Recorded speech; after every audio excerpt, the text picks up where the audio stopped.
pessoal, quinta-feira, 21 de maio de 2020, 9h30. Essa é a 21ª edição do Jornal da Live.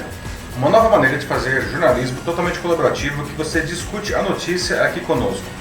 Meu nome é Paulo Silvestre, sou consultor de mídia, cultura e transformação digital e vou conduzir a nossa conversa hoje. Comigo, o Matheus. E aí, pessoal, tudo bem? Bom dia. Matheus, que vai participar comentando as notícias e também moderando os comentários de vocês. Lembrando que para participar do Jornal da Live é muito fácil, basta você deixar as suas opiniões e seus comentários aqui embaixo nos comentários desse post. Né? A live está acontecendo ao vivo agora no LinkedIn, enquanto nós damos a notícia, e aí o Matheus ele vai selecionando os comentários e aí nós conversamos todos juntos em cima da notícia. Tá? Lembrando que após o final da transmissão, esse conteúdo ele continua disponível, gravado aqui no LinkedIn, e ele vai também em vídeo para o YouTube e para o Facebook, e vai também como podcast nas principais plataformas do mercado, como Spotify, Deezer, Google Podcasts, Apple Podcasts e SoundCloud. Basta você procurar o meu canal lá, o Macaco Elétrico, e se inscrever. Muito bem, pessoal. Estas são as notícias que nós vamos debater aqui hoje. Não? Afinal, a cloroquina deve ou não ser usada no tratamento do novo coronavírus? Depois do super rodízio, veio o super feriado aqui em São Paulo. Será que isso adianta para alguma coisa?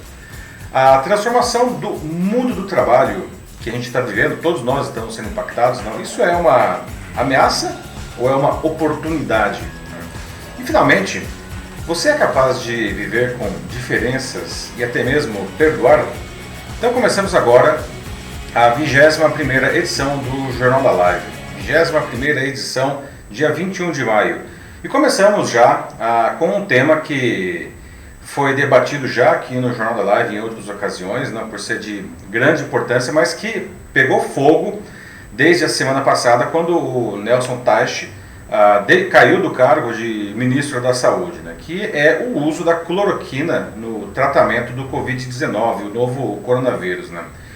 Porque parece que esse assunto nunca se resolve. Né? O único país do mundo em que ainda debate o uso da cloroquina, acredite se quiser, é o Brasil. Né? Nem na França, onde surgiu isso continua sendo debatido. Afinal, a cloroquina ela é eficiente no combate ao novo coronavírus? É seguro tomar a droga? Eu já começo perguntando aqui para vocês. Não? Vocês tomariam a cloroquina caso vocês fossem infectados pelo Covid-19? E de forma preventiva, ou seja, você não está doente ainda, você tomaria o remédio? Não? O remédio ele deve ser usado em larga escala no tratamento da doença? Não? Então vamos tentar, de uma vez por todas, não jogar luz nesse debate. Bom, para entender o uso da cloroquina, temos que analisar esse caso sob a perspectiva da ciência, não? Da política e da economia, as três coisas. Do ponto de vista da ciência, vamos aos fatos. Tá? E aqui vale ressaltar que nós temos profissionais de renome dos dois lados dessa discussão. A cloroquina, que é um remédio barato e conhecido há décadas, não? É usado no combate à malária e ao lúpus, principalmente. Não? E ele pode ser usado no combate ao novo coronavírus. Isso nunca foi proibido, tanto que tem muito médico receitando isso a seus pacientes, já que seus pacientes que já estão contaminados. Mas médico e paciente precisam concordar com esse tratamento. E aí, olha só, existem sim casos relatados de pessoas que foram tratadas com um coquetel de drogas em que a cloroquina estava presente e que se curaram mais rapidamente. Não? O coquetel mais comum junto à cloroquina, a azitromicina, que é um antibiótico, não? E a doses de zinco. Apesar desses casos, não há consenso que a cloroquina foi determinante nessas melhoras. Não? Mesmo porque muitos pacientes que tomaram o mesmo coquetel no mesmo estágio da doença não melhoraram. Portanto, a comunidade científica internacional é categórica em afirmar que não há confirmação de que a cloroquina mate o Covid-19. Não há. E nunca, jamais a cloroquina deve ser tomada de maneira preventiva, porque de forma alguma ela cria eventuais anticorpos ou fortalece o sistema imunológico. Por outro lado, a cloroquina tem efeitos colaterais bem conhecidos, como afetar funções hepáticas, diarreia e até arritmia cardíaca, o que pode causar um ataque do coração. Dessa forma, a comunidade científica rejeita fortemente a ideia de pessoas tomarem o medicamento sem supervisão próxima de um médico. De preferência, apenas em hospitais para que eventuais efeitos colaterais sejam contornados se aparecerem. Não tem nada a ver com uma das fake news mais disseminadas sobre esse assunto, que diz que a cloroquina não é liberada porque ela é barata e contrariaria os interesses da indústria farmacêutica. Então, resumindo do ponto de vista da ciência e da saúde, a cloroquina pode ajudar no combate ao Covid-19, como pode não fazer absolutamente nada. As observações, elas estão longe de ser conclusivas. Por outro lado, pode causar efeitos colaterais severos que podem até levar à morte. É por isso que só pode ser usada com o consentimento do paciente e do médico, e sob supervisão desse último. Então, por que não se libera de uma vez a cloroquina para todo mundo? E aí, enfim, toma quem quiser. E aí a gente entra num outro ponto da questão, que é justamente o aspecto político. O distanciamento social é a única coisa que comprovadamente reduz o contágio e as mortes pelo novo coronavírus. Em todo mundo, os países que apresentaram os melhores resultados de combate à pandemia são os que adotaram rapidamente e de maneira severa, em muitos casos, o distanciamento social.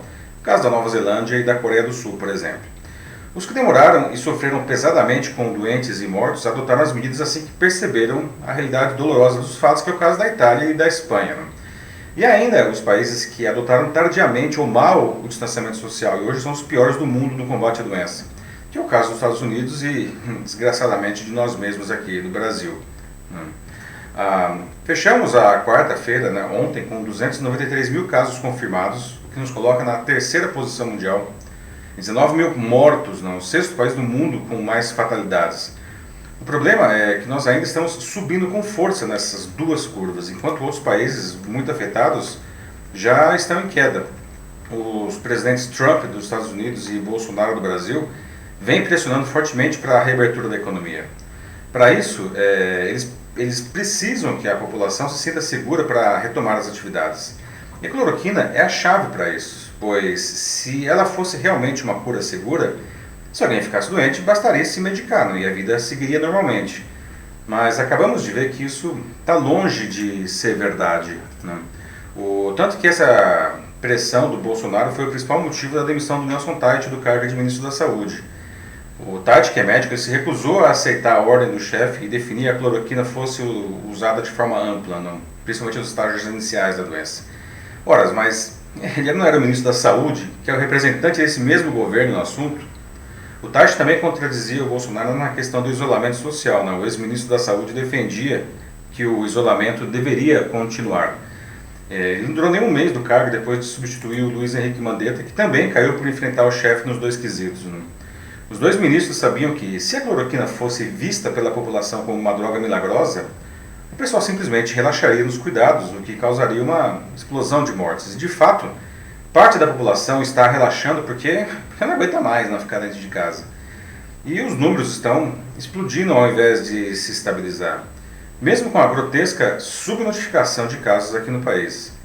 Enquanto isso, na terça, dia que o Brasil teve, segundo os dados do próprio Ministério da Saúde, 1.179 mortes pela doença, o Bolsonaro continuou insistindo na abertura da economia e na cloroquina como solução mágica, e ainda fez uma infeliz piada durante uma entrevista ao vivo.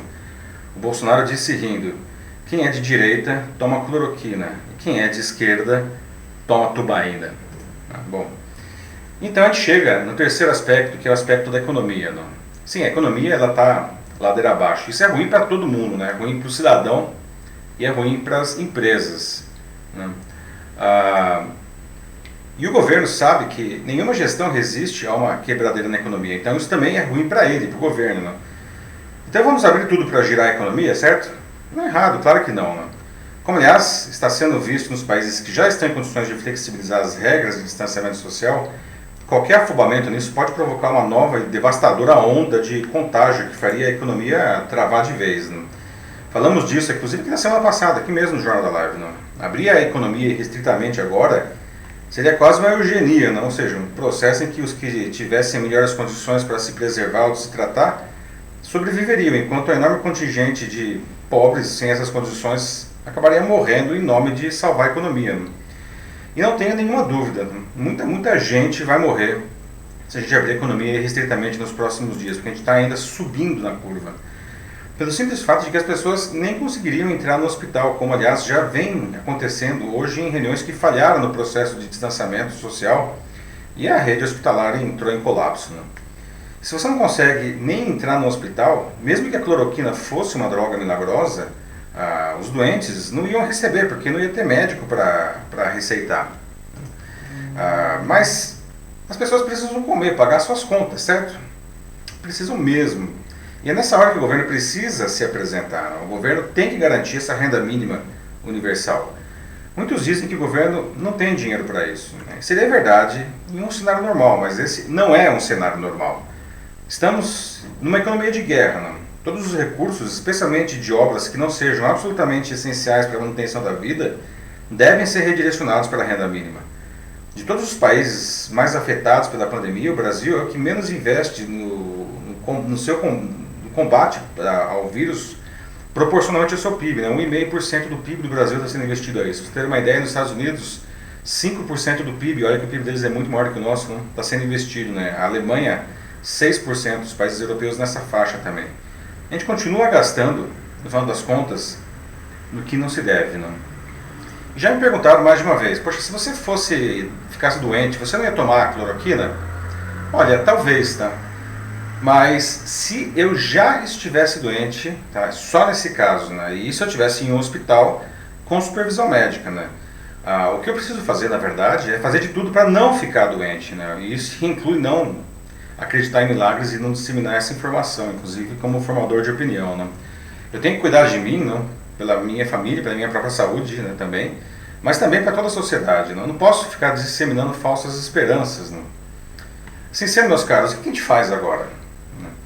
Refaça as perguntas. Né? Você usaria a cloroquina caso fosse infectado pelo novo coronavírus? Não? Isso é uma coisa. Outra coisa é, você se sente confortável para retomar normalmente suas atividades, confiando que essa droga eventualmente salvará, enfim, você e a sua família caso vocês se contagiem, não? E qual deve ser a postura do governo diante disso tudo? Bom, depois dessa longa explanação aqui para colocar fatos, nós vamos ao debate. E aí, Márcio, o que nós temos aí? Então, o pessoal aqui parece que está bem dividido pelo que eu estou lendo nos comentários.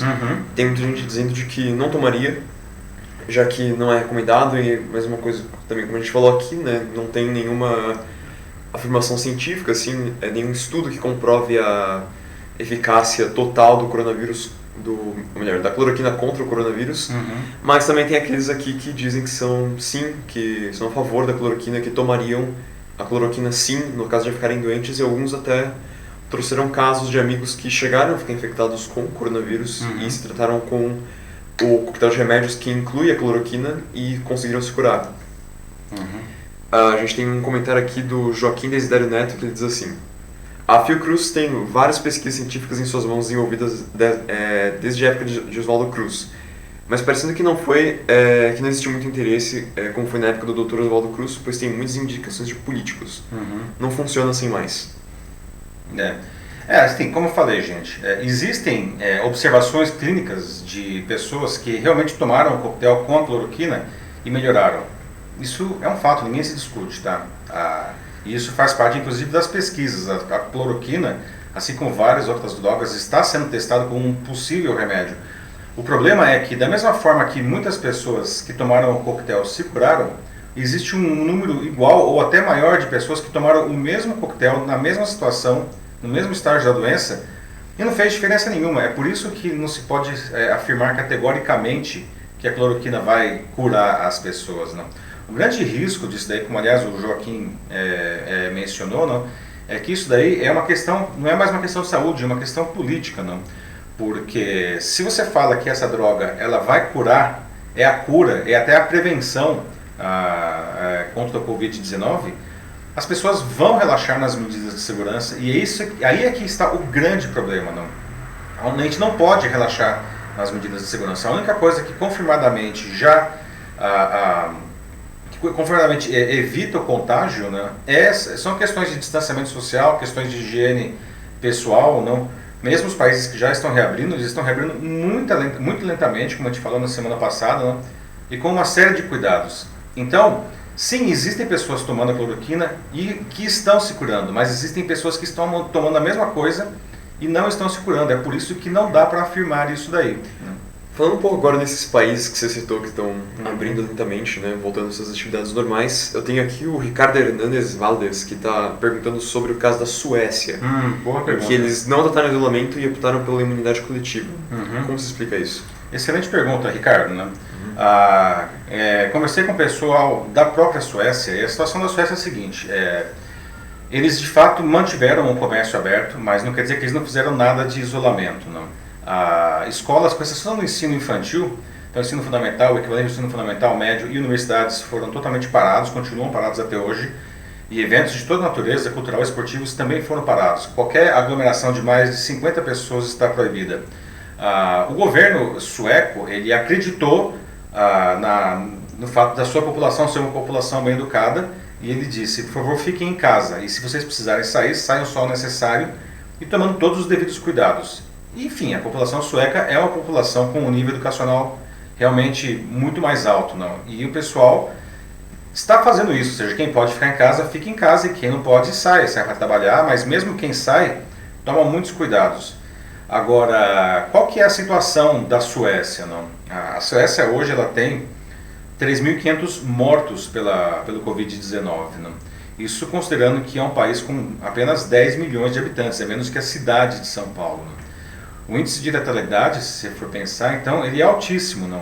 Considerando que a população brasileira é 20 vezes a população sueca, mais de 20 vezes, não? E nós temos aí agora aproximadamente quase 20 mil mortes, estamos com 19 mil mortes aqui no Brasil. Se nós multiplicássemos isso daí por 20, não? Então a gente está falando aí de que nós deveríamos ter hoje 38 mil mortos aqui no Brasil. O que acontece é que assim a Suécia ela pagou para ver, né? Só que lá o índice de letalidade é muito alto, inclusive muito mais alto que os países vizinhos escandinavos, na Finlândia, por exemplo, né? A Noruega, que adotaram medidas severas de distanciamento social, e hoje eles têm índices de contágio e de mortes muito mais baixos que os da Suécia, né? E são países com o mesmo nível educacional igualmente alto, né? Então, uma excelente pergunta, mas essa é a questão, né? O país tem muitos mortos para a quantidade de habitantes que ele tem. Aliás, desculpa, né? Eu falei que nós teríamos 19 mil, se nós temos 19 mil vezes 20 mil, a gente não teria 38 mil, nós teríamos 380 mil mortos, é isso? Exatamente, nós teríamos 380 mil mortos, né? Então veja só o poder da letalidade nesse caso aí de um país com uma população de alta educação, né? Mas que se manteve aberto. O Maurício Bernardes, ele pergunta, ele fala aqui de que o fato de indicar alguma coisa assim, sem qualquer tipo de segurança ou provas, indica o grau de responsabilidade do sujeito. A loteria é com a vida dos outros. E finaliza dizendo de que a discussão não é se funciona ou não. Exatamente. Não, e é isso que eu digo. Tá? Eu acho que assim, nós temos médicos importantes, inclusive defendendo aqui no Brasil a cloroquina. Não? Qualquer médico tem liberdade, faz parte da sua prerrogativa, não? Receitar qualquer droga para os seus pacientes. Não? Mas isso daí deve ser feito dentro do seu consultório ou dentro de um hospital, porque inclusive ele é responsabilizado pelos resultados disso daí. Então, nós vemos de fato muita gente já sendo cuidada com cloroquina aqui no Brasil, com supervisão médica. Tá? O problema é nós falarmos isso abertamente como se fosse um fato consumado que está longe de ser, infelizmente. Seria ótimo que fosse verdade que a cloroquina fosse esse remédio milagroso, porque isso permitiria que a gente retomasse a nossa vida praticamente. Não? O problema de você dizer isso publicamente, principalmente se você é um formador de opinião, se você é uma autoridade da saúde ou principalmente uma autoridade política, é que muita gente vai acreditar nisso, porque realmente as pessoas já cansaram a beleza de ficar dentro de casa, as que podem ficar, não?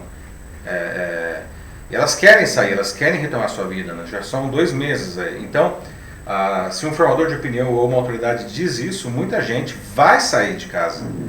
E mais do que sair de casa, vai até relaxar com coisas mais simples, do tipo lavar as mãos, usar máscaras, evitar aglomerações, né? E a gente observa que mesmo aqui no Brasil, não, mesmo aqui em São Paulo, as regiões que têm mais contágios e mais mortes são justamente as regiões que estão fraquejando nessa questão, nesses cuidados, né? Então, de novo, né, o problema é esse, né, é você dizer alguma coisa que vai fazer com que a população volte para a rua de uma maneira totalmente descuidada. Sim, isso é uma coisa que não só a gente tem que cobrar de nossos governantes, dos políticos, mas também de nós mesmos, né? É o que tem que começar com cada um. Outro comentário aqui é do Paulo César Martim Guimarães, que diz que infelizmente nós temos uma indústria de calamidade pública no Brasil, o que permite que os governadores e prefeitos façam compras sem prestação de contas ou licitações. Com isso, ele termina dizendo de que os remédios dessa forma ficam politizados, como a cloroquina, por exemplo, e parece muito mais que eles têm interesse em prolongar a epidemia.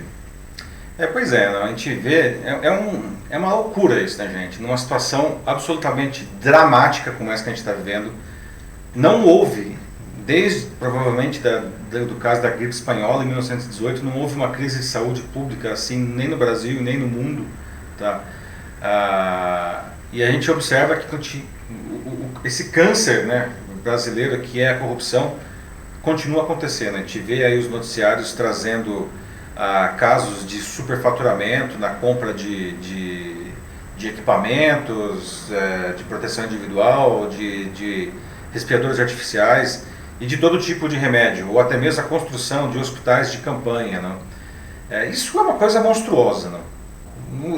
Dizer que isso é desumano nesse momento seria pouco, não? Porque é uma doença que está matando pessoas aos milhares, não?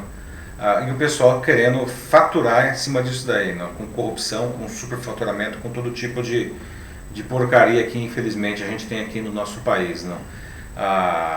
Agora, isso foi politizado, tanto de um lado quanto do outro, tá? É uma discussão que é inócua, como eu já falei agora, o único país do mundo que ainda continua falando sobre cloroquina é o Brasil, né? Em todos os outros países, nos Estados Unidos, que tem até o Trump falando de vez em quando lá, não?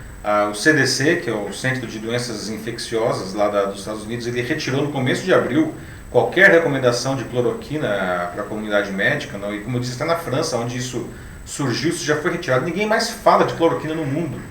Só o Brasil fala isso, não dá para entender, não? E aí o pessoal continua, e estamos aqui hoje discutindo isso, não? Mas a gente precisa discutir, né? Porque isso precisa, de uma vez por todas, as pessoas precisam entender o que está acontecendo. A gente precisa tirar esse viés ideológico, né? E parar de acreditar só naquilo que a gente quer. A gente tem que se fixar nos fatos, e principalmente, nesse caso, na ciência, né? A comunidade científica internacional inteira está indo para um lado. A Lúcia Marli Souza diz que foi provado no mundo todo que o vírus está em casa. A atriz Cláudia Raia diz que se contaminou sem sair de casa e estão todos os seus familiares contaminados também porque estão juntos em casa. Não só isso, mas também a Lúcia Marli também, pouco antes ela também apoiou o uso da cloroquina, porque diz que, claro, que estão sendo feitas pesquisas para acabar com o coronavírus, mas essas pesquisas demoram anos e a epidemia, como ela disse, é agora. É um bom ponto. As pesquisas elas não demoram tanto com drogas que já existem, né? Anos é o caso das vacinas, não. Se bem que existe a esperança aí de que a gente tenha uma vacina concluída, pelo menos do ponto de vista pré-industrial, ainda no final desse ano, no começo do ano que vem. Mas a produção ainda leva tempo. A identificação de remédios a partir de drogas já existentes vai ser muito mais rápido, tá? Porque, enfim, esse produto já existe, é uma questão de fazer primeiro análises clínicas, depois testes em seres humanos, tá? Então, nós teremos até o fim do ano, possivelmente, uma droga confirmada com relação a um remédio, não uma vacina, um remédio para o Covid-19, tá? Mas até lá, nós não podemos, Lúcia, entenda, a gente não pode afirmar que um remédio é a cura se ele não é, e a cloroquina não é a cura para o Covid-19, não é. Existem, de novo, observações clínicas, tá, que indicam que pessoas foram curadas sim com o coquetel, assim como também existem observações clínicas que dizem exatamente o contrário, e é esse que é o ponto. Não existe consenso, nenhum remédio pode ser indicado de uma maneira, principalmente de uma maneira ampla, tá, se não há consenso. de novo, qualquer médico pode sugerir, sei lá, se o cara chegar para mim, meu médico de confiança e falar, se toma paracetamol que você vai se curar do Covid-19 e eu acreditar, eu vou tomar. Né? Agora sim, a responsabilidade é desse médico. Né? Se eu morrer por causa disso, ele é responsável. Não dá para transformar isso em uma política pública, uma política de Estado. Com relação ao vírus estar em casa, tá? Isso é um ponto interessante. O vírus ele não entra sozinho em casa, ele não entra voando pela janela. O vírus ele só vai estar em casa se alguém trouxer esse vírus da rua para dentro de casa. No caso, e é por isso que o distanciamento social é tão importante. Né? As pessoas não devem sair de casa, devem sair o mínimo. Tá? E se elas saírem de casa, elas precisam tomar todos os cuidados. Né? Sair de casa é o quê? É para ir para o supermercado. Né? E tem que ir, não é para ir todo dia no supermercado, é uma vez por semana, uma vez cada quinzena. E depois, quando voltar para casa, tomar os cuidados de higienização, não só de você mesmo, das suas roupas e e das compras, não. Ao fazer isso, o vírus ele não vai entrar em casa. Se ele não entrar em casa, se ninguém trouxer o vírus para dentro de casa, ninguém vai se contagiar. Esse que é justamente o X da questão, né? Você pôs aí o ponto central, né? Se tiver uma pessoa dentro de casa contaminada, principalmente em ambientes pequenos, como no caso a gente vê nas favelas, não, que tem um monte de gente morando em um cômodo, 2 cômodos, não. É aí que se dá a desgraça, né? Porque essas pessoas realmente se contaminam muito. E, aliás, é uma observação hoje já que o vírus que entrou no Brasil como um vírus de rico, porque eram pessoas que viajavam para a Europa, não? Foram lá para a Itália, para a Espanha, ou que foram para os Estados Unidos e eles trouxeram o vírus para cá, da Europa ou dos Estados Unidos. Essas pessoas elas eram ricas, não? Só que hoje as pessoas de maior poder aquisitivo estão se curando, né? Não estão mais se contagiando e o vírus está migrando para as comunidades de baixa renda, que é um grande problema, porque esse pessoal é justamente quem depende da saúde pública. O Dennis Castro traz uma preocupação aqui de que caso realmente as pessoas comecem a usar mais a cloroquina, de que, sabe, como cada caso é um caso, tem pessoas que se curam, mas também tem pessoas que não se curam, ou até mesmo nos piores casos tem pessoas que morrem por conta dos efeitos colaterais. A preocupação que ele traz é de que esses números então se misturem com daqueles assim que estejam morrendo de Covid também. Dessa forma, como ele diz aqui, mascarando o tratamento. E como muitos não têm controle da sua saúde, as mortes podem ampliar muito. Isso é verdade, Denis. Né? Que aliás isso daí se liga a um outro grande problema que nós temos aqui no Brasil com relação a isso, que é o problema da subnotificação. O Brasil é um dos piores países do mundo do ponto de vista de testagem, principalmente entre os países mais atingidos pela pandemia. A gente está em último lugar no mundo no que diz respeito à testagem. Então a gente não sabe quantas pessoas realmente morrem e quantos infectados nós temos no Brasil. Né? Os estudos independentes aí da USP e de outras universidades dizem que a subnotificação está na casa de 10 a 15 vezes, ou seja, se a gente tem 200 mil contaminados, né, na verdade nós devemos ter realmente, de verdade, algo como entre 2 e 3 milhões de casos já no Brasil, o que nos colocaria, aliás, em primeiro lugar em contágios. Tá? Do ponto de vista de mortos, a subnotificação é menor, mas ainda assim pode ser o dobro, então nós não teríamos hoje 20 mil casos, 20 mil mortos, nós teríamos 40 mil mortos, né? E Denis, que você que é de Juiz de Fora, em Minas Gerais, Minas é um estado que o governador aí tem feito bastante propaganda com relação aos números, não, mas vale dizer que Minas é o segundo estado do Brasil que menos testa. Né? Então também a gente tem que tomar muito cuidado com essas propagandas aí, não, em cima de números que todo mundo sabe que são falsos. Não? Os números são ruins no Brasil inteiro. Né? A gente tem muito mais gente doente. Né? E você traz o ponto aí, né, de que as pessoas podem morrer de efeitos colaterais, né? É verdade, né? Se o cara ele tem, por exemplo, uma predisposição a problemas cardíacos e toma cloroquina, ele pode morrer de infarto, não?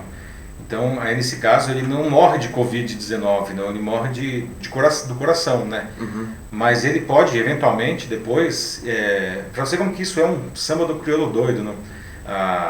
Se ele morre, ele vai ser testado e ele vai provar que ele tem Covid-19 e ele vai ser dado como morto por Covid-19. Então é uma coisa, é preciso testar e é preciso fazer um uso racional e e responsável dos medicamentos. Né? Não, inclusive aqui eu acabei de encontrar nos comentários uma pessoa que disse que perdeu sim um parente, aqui um conhecido, enquanto estava em tratamento com com cloroquina. É a Tânia Margarida Prado. Então ela disse que... Lamento muito, Tânia. Sinto muito pela sua perda aí. Sim, de verdade, é péssimo, assim, eu sinto muito também. Foi um conhecido que morreu, assim, durante o tratamento. Ela não sabe a dosagem, mas faleceu. Então não dá pra saber se realmente ele morreu por efeito colateral da cloroquina ou se simplesmente o tratamento não foi eficaz e ele morreu de Covid. Esse é o problema de... Você quer continuar uma coisa aí? Não, só isso mesmo. Esse é o problema de ter um remédio que ainda não está confirmado, não. A pessoa, o conhecido da Tânia, enfim, faleceu e não se sabe se ele faleceu do Covid, né, ou do efeito colateral, e não se sabe se ele morreria de qualquer jeito, né, com ou sem o tratamento. Da mesma forma, a gente não sabe se a pessoa se curaria com ou sem o tratamento com a cloroquina. Esse que é o X da questão. A gente não tem certeza de nada. Né? E é esse que é o grande problema. A partir do momento que a gente não tem certeza de nada, a gente não pode afirmar categoricamente que isso daí é um remédio que pode ser usado e que as pessoas vão se curar. Né? Esse que é o grande X da questão. É por isso que eu fiz questão de fazer até essa abertura e colocar essas três vertentes, não? A vertente da ciência / saúde, a vertente da política e a vertente da economia, porque o debate em torno do uso da cloroquina ele está associado a essas três coisas. Não dá para pegar, olhar e ficar olhando só por um dos lados. Né? O Paulo César Martins ele volta aqui, ele já tem falado em vários comentários, e aqui eu vou falar agora o que ele está dizendo, sobre os estudos da doutora Nise, que é infectologista oncologista. E ele disse que confiou nos estudos dela e, pelo que eu andei lendo aqui nos comentários, o estudo dela diz de que, segundo ela, né, se a cloroquina é utilizada no início do tratamento contra o coronavírus, nos primeiros sintomas, isso eventualmente pode levar a uma cura, segundo ela. De novo, a gente volta para esse ponto, né, que a gente tem profissionais respeitados, né, dos dois lados da conversa, tanto contra o uso da cloroquina quanto a favor, como é o caso aqui da doutora Nise. A Nise Yamaguchi é uma médica super conhecida e respeitada. De maneira nenhuma eu questiono a capacidade técnica dela, muito pelo contrário, tá? Nem técnica e nem moral, de nenhuma maneira, tá? Mas como eu falei, o médico ele pode receitar qualquer remédio, isso é prerrogativa do médico e ele se responsabiliza por isso. O problema, de novo, né, é nós colocarmos isso como uma política de Estado. E o remédio, ele, por mais que existam sim observações clínicas favoráveis ao uso da cloroquina, elas não são decisivas, porque da mesma forma existem um monte de casos em que não houve a cura. Né? E aí, gente, esse é o X da questão. O médico, se você ficar doente, o médico ele te receitar e você pode tomar. Nunca foi proibido isso daí, tá? Mas mesmo o protocolo que ontem o Ministério da Saúde, lá o ministro interino, Pazuello, lá, o general Pazuello, colocou esse protocolo, que aliás foi bem criticado por vários profissionais de saúde por ser muito raso, mal ter a farmacologia e não ser assinado por nenhum médico, na primeira vez na história de um protocolo do Ministério da Saúde que não tem nenhum médico assinando. Mesmo esse protocolo raso, ele fala que não há a confirmação de que isso vai trazer resultado e que o médico e o paciente precisam se responsabilizar. O paciente, inclusive, ele precisa assinar um termo de consentimento sabendo dos riscos, porque no protocolo também diz os riscos dos efeitos colaterais, que não são poucos. Né? Então, de novo, a doutora Nise Yamaguchi, ela tem aí a sua história, tá? E ela defende isso, ok, tá? Ela pode defender isso daí. Nós não podemos transformar isso em uma política de Estado para que as pessoas se sintam seguras quando de fato não há essa segurança. Né? E isso é que é o grande perigo. Sim. Não sei, contar aquelas pessoas que, sabe, precisam da cloroquina para outras doenças que elas já têm. Como, por exemplo, a malária, a cloroquina foi utilizada. Isso, a malária, lúpus, né? Lúpus, sim. E aí, tipo, então, se a gente começar a comprar em massa a cloroquina para que a gente se previna, ou mesmo trate o nosso coronavírus, a gente tem que pensar que as pessoas também vão ficar sem o remédio delas, ou seja, a indústria farmacêutica vai ficar sobrecarregada com a produção do remédio, não vai ter para todo mundo. Até o exército está produzindo bastante remédio para evitar isso daí, mas isso a gente viu quando surgiu a história da cloroquina, um monte de gente correndo para a farmácia e comprando a droga. Sim. E houve aí um desabastecimento, né? E aí a gente entra em outro ponto que é seríssimo, né? Pessoas que tomam a cloroquina preventivamente. Gente, do ponto de vista preventivo, isso é zero racional. O Sr. Spock deve estar se revirando no túmulo, porque é completamente ilógico isso daí, certo? A cloroquina não vai matar o vírus preventivamente, porque você não tem o vírus ainda, tá? Supondo até que ela fosse capaz de fazer isso, né? E definitivamente ela não vai produzir anticorpos, né? E nem mesmo aumentar a sua capacidade imunológica. Ela não faz isso. Ninguém afirma que a cloroquina faz isso, então não faz o menor sentido você tomar o remédio preventivamente, não. Que é um negócio que é inócuo, né? Como tomar água com açúcar, não. Só que é uma água com açúcar que pode trazer efeitos colaterais super indesejados, não. Vamos partir para o próximo assunto, Márcio? Tem mais algum ponto aí que você gostaria de destacar do debate? Que também tem um monte de gente... até agora eu também não consegui ler todos, infelizmente, mas... Pessoal, de novo, obrigado, assim, muito bom ver que vocês realmente têm argumentos aqui dos dois lados, o pessoal trazendo muita coisa interessante para a mesa aqui, para debater.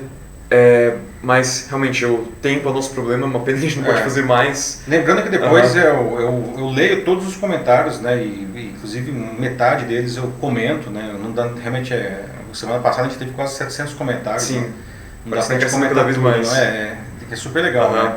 Bom, obrigado de novo, gente. É isso aí, né? Bom, pessoal, vamos então para o segundo assunto, né, que já que a gente está falando de decisões questionáveis, né, o que vocês acham desse super feriado municipal de São Paulo? Né? Se você é daqui da cidade, né, como que você está passando esses dias, né?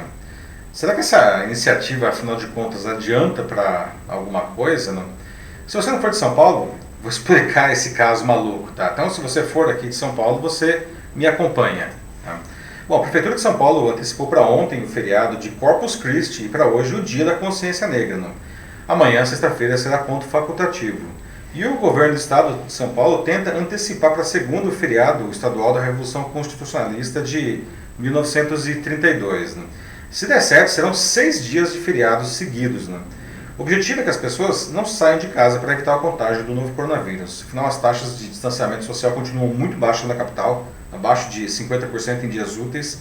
A meta do governo do estado é de 70%, com um mínimo de 60%. Na semana passada, a prefeitura instituiu inclusive um super rodízio de veículos com o mesmo objetivo.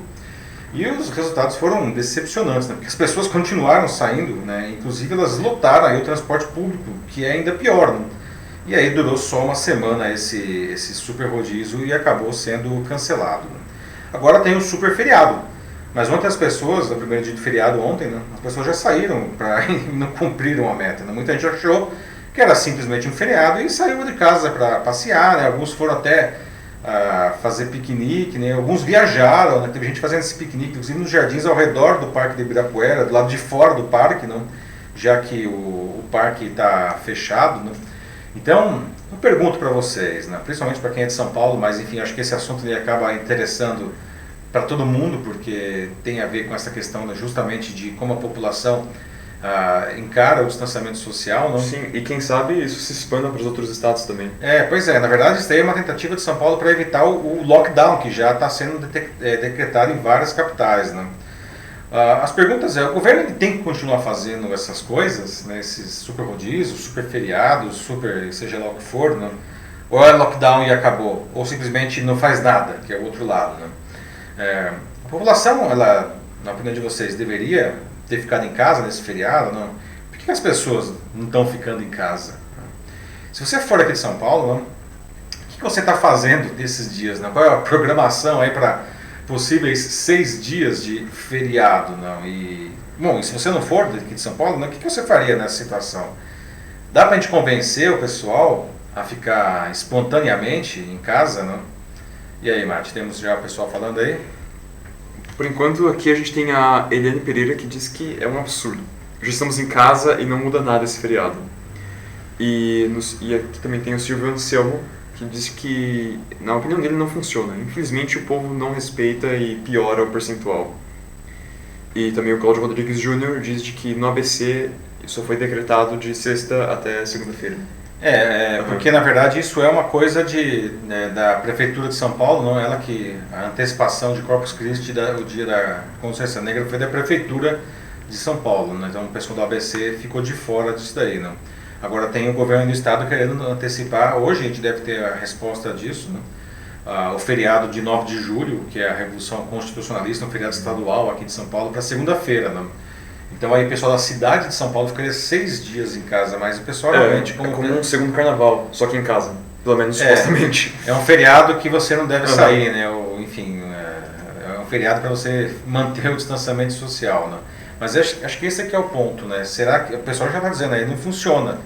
A Solange Vilela acabou de colocar aqui também, não temos feriado, continuamos trabalhando em casa. A Lúcia Marlin Souza acabou de escrever também, diz que não, o governo tem que respeitar a Constituição. Todo mundo tem direito à vida, só o trabalho ao ir e vir. De fato, não. Como a Solange colocou uma coisa muito interessante, né? Em tempos aí de distanciamento social, de home office, aliás, assunto do próximo tema aqui, nosso próximo tema. A gente não para de trabalhar. A gente não para de trabalhar, né? Feriado para quem, né? E particularmente tem muitas empresas, não, que estão associadas a matrizes ou filiais em outros estados, outras cidades, até outros países, não? E, enfim, essas empresas elas continuaram funcionando com os seus funcionários trabalhando em casa ou até no local do trabalho, quando é o caso, né? O Cláudio Rodrigues também, ele falou aqui de que as pessoas estão sentindo cada vez mais a necessidade de sair e ter contato. Claro que, esse também foi um assunto que a gente discutiu aqui em edições anteriores do Jornal da Live, mas também é uma coisa que está ficando cada vez mais difícil, né? As pessoas não estão entendendo mais, assim, só as videochamadas ou se encontrar para conversar sobre trabalho especificamente ou durante o trabalho, e mesmo fora disso parece que as pessoas estão muito exaustas para falar de qualquer outra coisa, então realmente fica complicado aí. E é dramático isso daí, né? Porque de fato as pessoas ficaram no saco cheio já. Exato. Ou pior, elas estão sem dinheiro, né? Tem que pagar as contas, a gente vai falar disso também ainda. E é nesse momento em que a gente está chegando, finalmente a gente está começando a se aproximar do pico do contágio aqui no Brasil, né? E as pessoas estão saindo justamente na hora do pico. Haja visto que ontem nós tivemos aí 20 mil novos casos no Brasil, isso só considerando os dados oficiais, fora a subnotificação, né? E 888 mortes ontem, né? Anteontem foram quase 1.200 mortes, né? Aqui tem algumas pessoas já, como a Valdine Santos, defendendo o lockdown. Ela diz que não está em São Paulo, mas percebeu que o feriado não adiantou nada, então, na opinião dela, só o lockdown mesmo para parar as pessoas.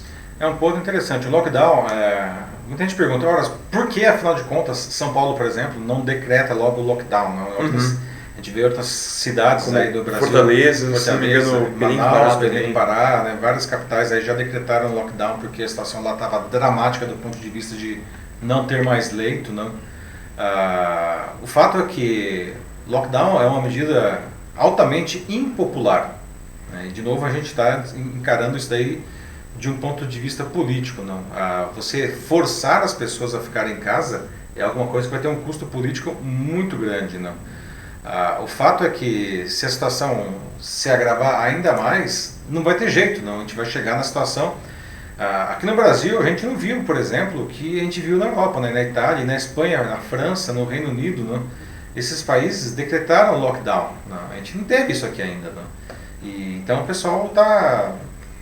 Enfim, está brincando. E a questão é, será que os governadores e os prefeitos aí, que ainda não fizeram isso, eles vão bancar esse custo político aí de decretar um lockdown, que é uma medida extremamente impopular?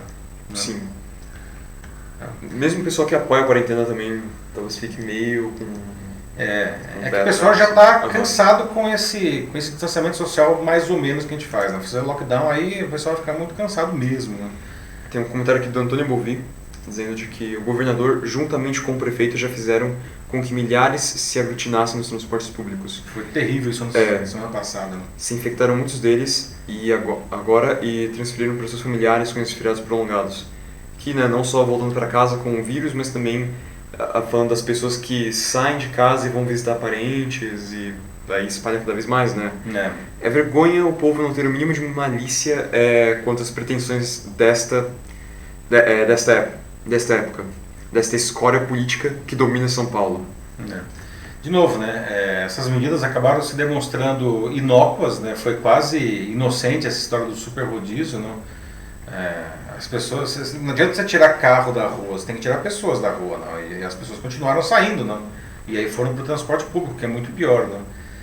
Foi um tiro na água, né? Agora a gente está com um super feriado aí, não sei o que vai acontecer. A gente já tem estados, como a Adriana Chalala lembrou aqui, fazendo barreiras, né? Como é o caso de Minas Gerais. Exatamente. Aliás, né, as cidades aqui do litoral de São Paulo, né, elas fizeram barreiras, elas queriam simplesmente bloquear, né, fechar, para que justamente os paulistanos não descessem para lá para levar o vírus, né, na visão dessas prefeituras. Né. As barreiras foram proibidas pela justiça, mas eles ainda fizeram barreiras policiais para ficar, enfim, desinfetando carros e medindo temperatura, entrevistando as pessoas, e a polícia inclusive sugere que as pessoas voltem, né, mas enfim. A Ana Lúcia Machado acabou de dizer isso aqui também, acabei de ler o comentário dela dizendo de que lá em Minas, onde ela vive, né, eles querem que os policistas fiquem em São Paulo mesmo. Então, quase como se tivessem a lepra, que tem que ficar lá. Assim como o Trump disse anteontem, né, que ele disse que vai impedir voos do Brasil para os Estados Unidos para que, nas palavras dele, essa gente não nos contamine. Essa gente somos nós, os brasileiros, né? Ele disse que para que essa gente não venha para cá nos contaminar, né? Como se ele não tivesse muito mais casos do que o Brasil, né? Como se você politiza realmente o vírus, né? A Tatiana Velame falou de que a empresa em que ela trabalha considerou apenas ontem e hoje como feriado. E disse que amanhã e segunda-feira trabalha normal. Amanhã na verdade é ponto facultativo, né? Foi um somebody law da prefeitura, de feriado é só realmente quarta e quinta, sexta-feira é ponto facultativo, né? A famosa ponte, não. Mas segunda-feira ainda o governo do estado está tentando na Assembleia Legislativa antecipar, hoje deve sair o resultado se na segunda-feira vai ser feriado por conta da antecipação de um feriado estadual, né? Ontem e hoje feriado municipal, né? Vamos para o próximo assunto, porque vamos lá. O tempo anda, né? Fala de trabalho, né? A gente já está falando de trabalho, mas especificamente agora eu queria falar do jeito que você está trabalhando, né? Conta aqui pra gente, o seu jeito de fazer o que você já fazia mudou com a pandemia, né? Você acha que esse momento, e essa que é a questão, acho que é bem interessante a gente discutir aqui hoje, né? Você acha que esse momento que a gente está passando é uma ameaça para o trabalho ou é uma oportunidade, como algumas pessoas estão dizendo? Um dos cenários mais dramáticos dessa pandemia, além do terrível mar de mortos e de doentes, é o desemprego, né? Além das pessoas que tiveram seus contratos de trabalho suspendidos ou reduzidos, estima-se que cerca de 2 milhões de pessoas já foram dispensados durante a pandemia. Isso aqui no Brasil, tá? Já quem continuou trabalhando viu seu trabalho mudar muito, né? Quem continuou saindo precisou adotar várias medidas de segurança, né? Quem ficou em casa teve que aprender a desempenhar suas tarefas no ambiente doméstico, né? A gente já falou bastante de home office aqui em edições anteriores aqui do Jornal da Live, né?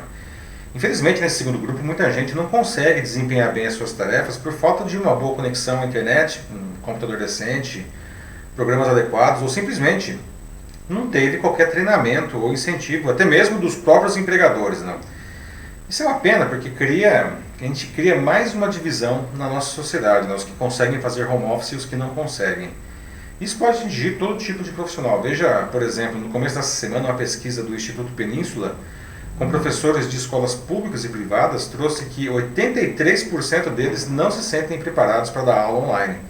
Quase 90% deles nunca tinham tido qualquer experiência com o ensino online e 55% deles disseram que até agora não receberam qualquer treinamento. E olha que os professores são praticamente o único vínculo que os estudantes têm com as escolas nesse período, né? Isso considerando aqueles estudantes que estão tendo aula, né? Por outro lado, tem muita gente aproveitando esse momento para se especializar, para aprender, né? Muita gente fazendo cursos, assistindo lives, participando de webinars, dos mais diferentes eventos e para treinamento, né? Então, conta aqui pra gente, né? Como vocês estão realizando as suas atividades profissionais nesse período? Vocês estão em casa, vocês estão saindo? O que mudou, né? Vocês estão aprendendo novas habilidades por conta disso, né? O que vai ficar de bom depois que a gente puder voltar a algo que possa se parecer mais à vida normal, né? Como que está sendo isso para vocês? Bom, o Cláudio Rodrigues Júnior fala de como, bom, mudou também bastante para ele, porque ele é professor da rede estadual de educação, né? Então, de fato, é muito diferente agora. Colega aí. Sim, Cláudio, e se você também quiser dar mais uma experiência nos comentários sobre como está o seu trabalho, também seria muito legal. A gente agradece, todo mundo agradece. A Ana Lúcia Souza Machado também fala de que ela já trabalhava online antes, mas com a pandemia ela está trabalhando muito mais. E depois daquele tempo em que ela podia sair, né, ela acaba trabalhando agora, porque ela não tem muita opção, né? Então... E a Ana Lúcia, que é profissional de eventos, né, está tendo um segmento que parou totalmente, mas está se reinventando agora. A gente começa a ver eventos surgindo aí, né? Sim, ela tem trabalhado mais, inclusive, né, como está cansada também, então, de fato. Que mais? Bom, a gente tem algumas pessoas comentando sobre o assunto anterior, a respeito do lockdown. Feriado do lockdown, Sim. Depois eu vou ler todos esses comentários, pessoal, tá? Mas só as pessoas dizendo também de que talvez né, muitos problemas estão no próprio povo também, não só no governo. De que se as pessoas respeitassem mais, assim, não... Sabe, se deixassem levar, assim, tanto só porque é um feriado, então eu mesmo vou sair e vou fazer um piquenique no parque, por exemplo, como teve gente aqui que fez em torno do Ibirapuera, como falamos aqui. Exato, né? Cabe muito, é uma decisão de cada um, né? Não é só... Tem muita pessoa que sai, assim, que não é porque necessariamente alguém disse pra elas ou convenceu elas. No fim, a decisão também é, tipo, muitas das pessoas que vão visitar suas famílias veio por escolha própria, ou seja, é falta de julgamento, assim, um julgamento ruim, que deveria ser melhorado, de fato. Bom, e mais com relação ao trabalho, mas eu vejo que vem mais uns comentários aí. Sim. A Valdirene Santos diz que ela está com o contrato de trabalho suspenso e desenvolvimento de um trabalho de consultoria online, pois ela não sabe como será depois que tudo isso passar, né? Se a estabilidade se tudo já vai estar mais estável ou ainda algo meio suspenso por um tempo, não se sabe. Então, a Valdirene, que é do setor de hotelaria, não está com um contrato suspenso, como ela disse, não, mas ela está se reinventando, né? Ou seja, realmente justamente esse é o ponto aí que eu queria discutir aqui, né? Como que a gente acaba se reinventando aí diante dessa pandemia aí, não? Se reinventando profissionalmente, não? O que vai sobrar desse aprendizado depois, não? O caso da Valdirene é um exemplo interessante, não? O Cid Garose diz de que ele continua trabalhando, já que ele cuida do setor de vendas, mas diz que os clientes dele assim, começaram a sumir assim, e caiu muito, drasticamente, já que a maioria dos clientes dele são lojistas, com lojas que estão no momento fechadas, né? Então ele simplesmente não tem consumidores. Pois é, né? Isso é um outro dilema, né? Tem muita gente que fala, nossa, mas eu sempre trabalhei em casa, continuo trabalhando, faço muito menos trabalho em casa. Eu posso me incluir nesse grupo, inclusive. Para muitos profissionais que trabalham em casa é ok, tá perfeitamente ok. O problema é que às vezes os clientes desses profissionais estão com problemas, né? Para eles não é ok. E aí mesmo quem consegue trabalhar bem de casa acaba sendo impactado indiretamente porque os seus clientes desaparecem, né?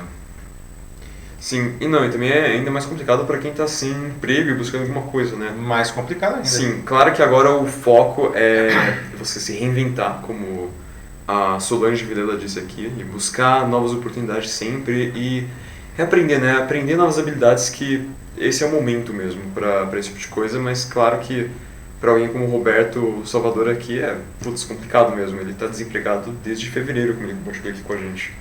Pois é, né, Roberto? E infelizmente a gente já estava com os números altos e crescendo antes da pandemia, e como eu falei, desde que foi decretado aí esse estado, né, de distanciamento social e as empresas travaram, a gente vê aí mais de 2 milhões de pessoas efetivamente dispensadas, não, fora os que têm os contratos de trabalho reduzidos ou suspensos, como o caso da Valdirene, né? A situação ela é dramática, né? Por isso que eu falei no primeiro bloco, não, que nesse momento não cabe ao governo, realmente é uma função do governo a manutenção da vida, não? O governo ele precisa ampliar esses serviços como aí da renda emergencial e até desburocratizar para as empresas conseguirem essas linhas de crédito especiais que foram criadas, e a maior parte, você tem assim 3% das linhas de crédito sendo tomadas, não? Porque as empresas, não é que as empresas não estão procurando, elas não estão conseguindo, porque a burocracia é muito grande, não? A gente precisa desburocratizar e facilitar e ampliar o apoio às empresas e ao cidadão, né? Isso é a função do governo nesse momento, né? Sim, a Rosemary Dantas, ela pergunta aqui pela sua opinião, mas especificamente qual que é a sua perspectiva para essa atual situação, já que ela trabalha no setor de turismo e ela está em Portugal, assim, então ela fala sobre como parece que assim, no setor dela parece que muitas demissões vão acontecer, né, e muitos profissionais inclusive vão ter que mudar de área, mas é um processo que leva tempo, então por isso ela quer saber o que você acha. O setor de lazer e o setor de turismo são provavelmente os setores mais impactados por isso daí, né, porque eles trabalham por definição com as pessoas no local, não? E as pessoas não estão mais lá no local. Inclusive hotéis devem ser algumas das últimas coisas que devem se reabrir. E aí, Rosemary, né? Eu vou ser sincero, não adianta ficar dourando a pílula aqui, tá? Falar, não, tudo vai ficar bem rápido. Não, tá? Eu acho que isso vai demorar. As empresas, elas precisam de alguma maneira se segurar ou a fazer coisas que até de certa forma mudariam até um pouco o próprio segmento, né? A gente viu, por exemplo, na semana passada mesmo nós discutimos aqui no Jornal da Live o estádio de futebol aqui do Palmeiras que está fechado, combinar ideias com outro segmento que também está fechado, que é cinema, para criar um cine drive-in dentro do estádio, não? Um cine que você entra com o carro, não? Os eventos aí no caso, como que a Ana Lúcia faz parte desse segmento, não, eles estão se reinventando, assumindo que o fato é que não vai voltar a ter eventos esse ano tão cedo, tá? Eventos presenciais, isso vai ser um negócio que vai demorar muito para voltar, então esse pessoal definitivamente recriou todo o modelo de produção e o modelo de negócios, né? Hotéis é um negócio mais complicado, porque, enfim, o que o hotel pode fazer nesse momento? Não? Antes da gente passar para o próximo, só queria dar o comentário do Cláudio, que ele comentou aqui com a gente um pouco mais do cenário dele, né, como professor. Ele fala sobre em relação à dificuldade que os professores, como eles passam, ele falou que, sim, é um fato, na rede não estamos habituados a trabalhar com tecnologia nas escolas. Isso faz com que muitos professores tenham dificuldades com o campo das tecnologias e para manter o trabalho em educação. De novo, assim, ele também confirmando de que não há treino, não há nenhum preparo. Mais do que treino, né? E isso até serve até para ajudar na resposta anterior da Rosemary, né? Profissionais e empresas, elas precisam de treino e elas precisam de apoio também, apoio financeiro, apoio logístico, ou seja, entidades não governamentais, o próprio governo precisam apoiar, inclusive ajudar essas empresas a encontrar um novo caminho. O fato é, a gente não adianta querer tentar voltar para o caminho anterior. O caminho anterior vai demorar muito. O que a gente pode fazer, como a gente pode encontrar um novo caminho? E a gente precisa de apoios profissionais com os professores, mas todos os profissionais e as empresas precisam ter esse apoio de treinamento, apoio de ideias, apoio de dinheiro, para que isso aconteça. Vamos para o próximo assunto, que a gente está chegando na hora aí, não? Vamos lá, gente. Nessa segunda-feira, agora, um programa de televisão colocou novos ingredientes no debate sobre a polarização e a intolerância que apareceu com muita força nas redes sociais há alguns anos, né? Ganhou as ruas, as casas, os locais de trabalho, não? O influenciador Felipe Neto, que tem 38 milhões de inscritos no seu canal do YouTube e 11 milhões e meio de seguidores no Twitter, foi entrevistado no Roda Viva da TV Cultura aqui de São Paulo, não? É um dos mais respeitados programas jornalísticos do país, não? E já que a gente está falando de intolerância, não? Faço a vocês algumas perguntas que inundaram as redes sociais inspiradas por esse programa aí, não?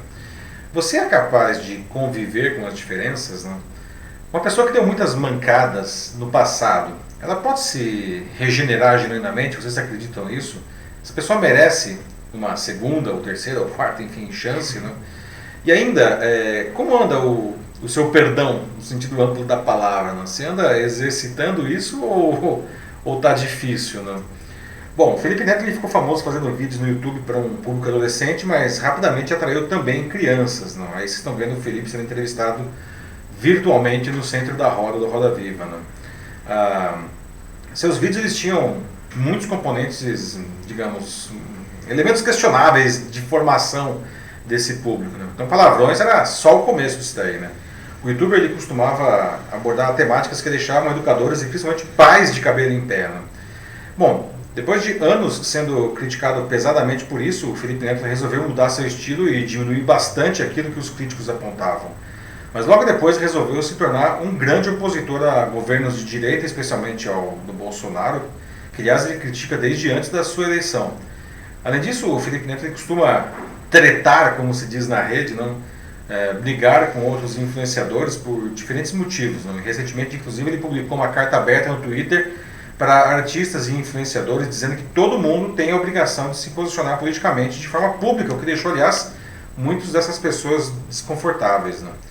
O resultado é que o influenciador é permanentemente bombardeado nas redes sociais pelos seguidores do Bolsonaro, chegando a receber tantas ameaças de morte contra ele e a sua família que ele teve que mandar a mãe dele para morar no exterior. Né? Independentemente de você gostar ou não do Felipe Neto, será que o seu posicionamento político, qualquer que seja, mereceria ameaças de morte contra a vida dele e da família? Não? Eu, enfim, particularmente acho que não. Mas nessa mesma linha, não, ainda sobre intolerância, no mesmo dia em que o Bolsonaro disse aquilo que a gente falou agora há pouco, que quem é de direita toma cloroquina e quem é de esquerda toma tubaína, o Lula soltou em outra entrevista que ainda, abre aspas, né, ainda bem que a natureza, contra a vontade da humanidade, criou esse monstro chamado coronavírus, porque esse monstro está permitindo que os cegos enxerguem, que os cegos comecem a enxergar que apenas o Estado é capaz de dar solução a determinadas crises, fecha aspas. O Lula estava criticando o Estado mínimo, não, que os liberais defendem. Bom, olha, as pessoas estão com uma polarização que as torna praticamente irracionais. Né? Que afirmações são essas aí do Bolsonaro e do Lula? Não? Eles eliminam qualquer debate, né? Porque as pessoas ficam tanto tão nos extremos, não, que isso afasta, né, umas das outras. E é como se não existisse nada entre os extremos. Só que a vida acontece justamente entre os extremos. Aliás, quanto mais próximo você estiver do centro, mais ricas e mais construtivas podem ser as trocas que você faz com o outro lado. Né? Pergunto para vocês, então, né? Por que isso está acontecendo no mundo todo, né? E particularmente aqui no Brasil? Né? Você é capaz de conviver com as diferenças e a perdoar? E aí? Pelo menos, por enquanto, a gente só tem um comentário da Adriana do Amaral, que ela disse que sim, todos nós podemos aprender e perdoar, somos seres evolutivos. O Salvador Gama acabou de falar aqui também, disse que viu a entrevista do Roda Viva e achou bem interessante. Mas por enquanto a gente tem só isso, porque até estou percebendo que está com um delay bem grande aqui da plataforma. Da plataforma. Então, por isso às vezes os comentários de vocês, o pessoal demora para aparecer e o vídeo também chega meio atrasado para vocês, então... mas tudo bem, vamos levando, né? Isso aí é legal. O Felipe Neto goste ou não do Felipe Neto, eu particularmente, enfim, não sou exatamente um fã, não acompanho o Felipe Neto, não. Nem eu também. Eu nunca vi assim um vídeo dele, nem quando era menor, nada assim. Nunca acompanhei muito. Mas essa entrevista, goste ou não, essa entrevista dele no Roda Viva, ela já foi uma entrevista que marcou, né? Porque o fato é que ele movimenta as massas, não? São 38 milhões de inscritos no YouTube e 11 milhões e meio no Twitter. É curioso que, inclusive, são grupos diferentes, não? O pessoal do Twitter que acompanha ele é um pessoal mais velho, inclusive, não? Então, qualquer coisa que esse cara fala não impacta muita gente, não? E ele, enfim, está sempre no centro dessa polêmica aí, não? Sim. Comentários aí? O Salvador disse que, apesar da conversa, da entrevista ter sido bem interessante, ele acha que também não é preciso se expor tanto como foi o caso do Felipe Neto, né? Assim, ele disse que não é para tanto. Ainda mais assim, pensando no que ele disse na carta aberta também, acho que também não precisa de tudo isso também. Pois é, né? Isso aí na verdade acaba alimentando a polarização, né? Sim. Eu acho que é um negócio que eu sempre trago aqui nos vídeos, nos posts, não? A gente precisa trazer, como aliás é o que nós estamos fazendo aqui hoje, de uma maneira super bacana, não? Trazendo argumentos e ouvindo pontos de vista diferentes para tentar construir alguma coisa juntos, não? Eu acho que a gente só cresce quando a gente é exposto a pontos de vista diferentes do nosso, não? Porque se a gente fica vendo só quem é igual a gente começa a ficar embrutecido, não? E por mais que seja a mais completa absurda, a gente acaba achando que isso é verdade, não? Sim, e mesmo que a gente possa dar perdão para as pessoas e que sim, elas sejam capazes de evoluir, que é algo que eu acredito também. Eu acho que assim, vale muito mais a pena, assim, tipo, o que mais vale não são as palavras das pessoas, mas sim as ações delas, que mostram quem elas realmente são. Como, por exemplo, a Adriana do Amaral disse que o Lula pediu desculpas pelo que ele disse. Tudo bem, verdade. assim, pode ser, mas... O Lula pediu desculpas de verdade ontem, Sim. né? E até o Bolsonaro também tentou jogar os panos quentes depois aí em relação ao...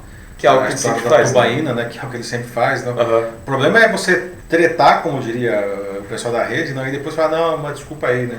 Uma vez, ok, duas vezes, ok, mas se você faz isso sempre como um padrão de comportamento, aí você começa a falar, ó, meu amigo, vamos com calma nessa hora aí, né? Aí já tá forçando a amizade, não? Não, exato. Da mesma forma assim, que o Bolsonaro faz isso sempre e ele é criticado, eu acho que o mesmo tem que se aplicar pro Lula também. Exato, né? O Lula foi extremamente infeliz aí nesse argumento que ele usou, né? Dizer que ainda bem que apareceu o coronavírus. O Lula, calma aí, né? Muita calma nessa hora. É que dessas horas, né, você vê quem realmente, como que o sujeito acaba pensando, né? Porque o cara está lá com as defesas morais, digamos, rebaixadas e essas coisas aparecem, né? Complicado, né? De novo, isso aí é uma coisa que não é de direita, não é de esquerda, isso está presente em todos os lados, né? Como que a gente consegue viver no meio dessa polarização? É uma questão de ser sensato. É. O Daudi de Lima Júnior, ele diz de que, assim, peço que a posição do Felipe Neto aumente ainda mais a polarização. Só aceitaremos as diferenças quando nos aproximarmos tanto da esquerda quanto da direita. Isso. E justamente pessoas como o Felipe Neto que aumentam ainda mais a polarização. O Felipe Neto, como eu interpreto, eu acho que ele até é uma pessoa assim que talvez ele tenha feito isso, sabe, com uma boa intenção. Eu não conheço muito o conteúdo do Felipe Neto, nem mesmo acompanho ele no Twitter, porque o conteúdo dele realmente não é do meu interesse. Tanto que eu até vi muita gente dizendo que ele é hipócrita e tudo mais. Mas mesmo assim, ele pelo menos joga esses assuntos à luz, que por si só, mesmo que ele tenha uma motivação, digamos, narcisista por trás de tudo isso, eu ainda acho que é algo bom, pelo menos. Tá promovendo o debate, né? O problema é a forma como ele leva, né? Que aí isso realmente não depende da personalidade dele, mas sim a forma, né, como ele transmite a mensagem dele, que é justamente o que você falou, Daudi. Aumenta, sim, a polarização, infelizmente, a separação entre esquerda e direita. A separação do povo como um todo. Você pode ser de direita, de esquerda, de cima, de baixo, do meio, enfim. Você pode ser o que você quiser, é um direito seu, tá? Mas você precisa estar aberto, né, a construir, primeiro a ouvir, né? Primeiro a ouvir, que ouvir é muito difícil. Hoje a gente vive uma época em que todo mundo quer falar e quase ninguém quer ouvir. Você precisa aprender a ouvir pessoas que pensam de uma maneira diferente da sua, porque ouvir quem pensa igual é fácil, né? Você precisa ouvir quem pensa diferente, né? E mais do que isso, você precisa aprender a construir alguma coisa com essas pessoas, né? A Adriana Chalala disse que os filhos dela gostam do Felipe Neto. Surpresa. Muitos filhos gostam do Felipe Neto, Adriano. O Denis Castro disse que o perdão abre portas para reencontrar os caminhos certos, onde até neste momento foram pegos atalhos. Ou seja, vivendo num loop emocional. Experimente, gera ideias, aproxima pessoas e deixa o coração mais leve. Bom comentário, Denis, bom comentário mesmo. O perdão é um sentimento nobre, difícil de ser executado, principalmente quando você acha que você tem razão. E às vezes você, mesmo achando que você não tem razão, é difícil as pessoas aceitarem isso daí, né? Mas o perdão é uma coisa que ajuda a gente a construir com o outro, né? Que é uma coisa que está faltando muito, né? Vale a pena tentar, tanto que, inclusive, parece que muitas vezes é bem mais difícil você perdoar do que, enfim, continuar a odiar ou reprimir. Até pelos algoritmos de relevância das redes sociais que mostram a gente tudo, colocar todo mundo junto, né, pensando igual, né? Bom, pessoal, infelizmente, com dor no coração, preciso encerrar aqui o nosso debate, que está ótimo, mas nós já passamos 10 minutos do tempo. Sim, estendeu bastante. Agradeço aí o pessoal que se manteve aí, né, continua conversando. De novo, vou depois olhar todos os comentários, eu leio todos os comentários e vou responder bastante aí também. Agradeço a participação de todos. O Jornal Live só existe graças a vocês, né? Agradeço também ao Matheus, né, que sempre peça-chave aí, que abrilhanta o nosso debate e também cuida dos comentários de todos vocês. Não só, de novo, eu só agradeço por estar aqui mesmo, pessoal, e agradeço vocês também por participarem. Obrigado. Então é isso aí, pessoal. Semana que vem, quinta-feira, às 9h30 da manhã, temos a 22ª edição do Jornal da Live. Vocês já podem deixar sugestões para assuntos a partir de agora, deixando comentários aqui no próprio post, tá? E a gente se vê, né? Se cuidem, bom, enfim, fim de semana, feriado, não sei mais nem o que dizer, né? Hoje já é dia, já estamos em novembro agora, né? Enfim, se cuidem, fiquem bem e até a semana que vem. Um abraço, pessoal. Tchau, tchau. Falou, pessoal, e se cuidem e bom feriado, eu acho. Não sei. Tchau, tchau. Até.